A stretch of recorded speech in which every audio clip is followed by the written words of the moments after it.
August 28th, 1879, Liebental, Russia.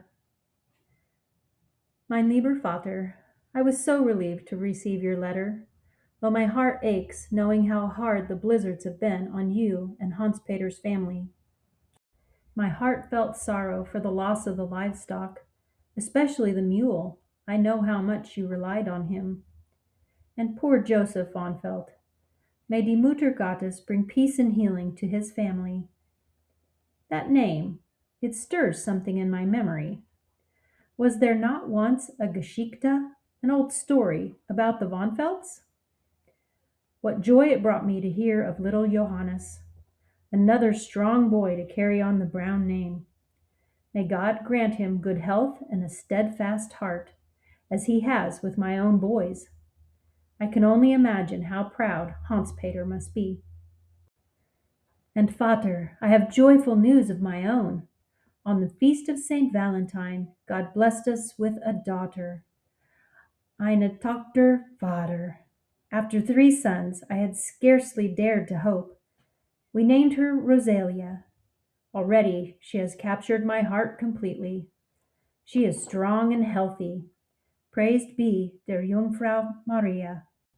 Her brothers adore her as if she were a little princess, peering into her cradle, rushing to soothe her when she cries. The summer passed quickly, though the fields gave only what remained after the summer hailstorm. The village still carries the weight of last year's losses, but we have prepared as best we can for the cold months ahead. Johannes works tirelessly, as do all the men, for there is little rest when there are mouths to feed.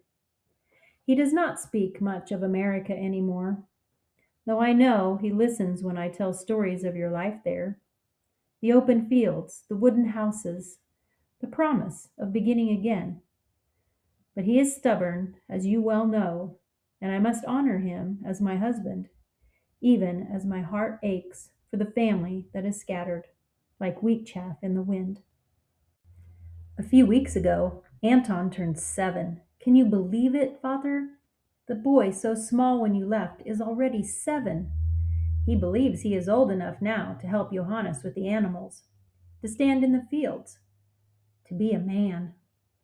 I must balance the fear of a mother with the pride of watching our little man grow strong, helping his father and uncles. Anton has been faithful to his chores every day since. He feeds the chickens, gathers the eggs, and tends the garden. He protests when we try to help him, assuring us he can do it on his own. He even steadies the reins for the horses. He is so big now, Vater.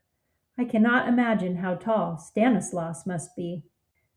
But, Father, I am afraid. I feel it deep in my bones.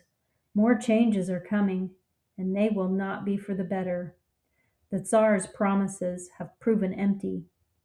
In the larger villages, Katharinenstadt, Marienthal, they are forcing the Russian language upon official documents. Petitions are no longer accepted in German. Many cannot trust their own names written in a tongue they do not understand. Families must rely on others just to know what the authorities demand. They say it is only a matter of time before we must surrender what is ours. Our tongue, our faith, our very way of life. Warum, Vater? Why did dein Großvater leave the Tsar land? Only for us to face the same oppression under a different ruler. Perhaps I'm overreacting, but I cannot bear the thought of losing who we are. I do not mean to sound ungrateful. God has given us so much. But I wonder now what he is asking of us. How much more must we endure? I often picture you sitting on the porch of your new home with Mama Lisbeth, watching the sun fall over the wide plains, just as I watch it sink behind our familiar step.